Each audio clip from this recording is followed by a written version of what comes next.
Malungkot ang production staff ng isang TV show dahil malapit nang magpaalam ang kanilang programa na naging bahagi ng buhay nila sa loob ng mahigit isang dekada. Ipapalabas na lamang ang nalalabi na advance tape episode ng programa bago ito tuluyang mamaalam sa himpapawid.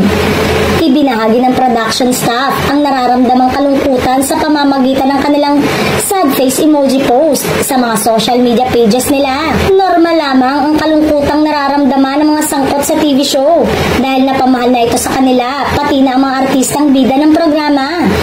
Inaasahang magbabahagi rin ng saloobin ng mga artista ng magsasarang telebisyon kapag nagbigay na ng opisyal ng pahayag ang management ng TV network na nagtiwala sa kanilang mga kakayanan.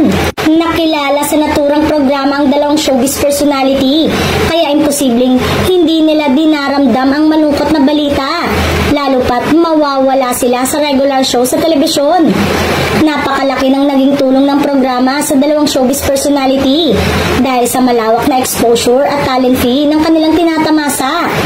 Kanya-kanyang hula naman ang mga netizen ngayon pala. Samantalang, sooner or later, ay maglalabas na ng anunsyo ang nasabing programa na tiyak umano na ikakasyak ng mga manunood at taga-subaybay nito.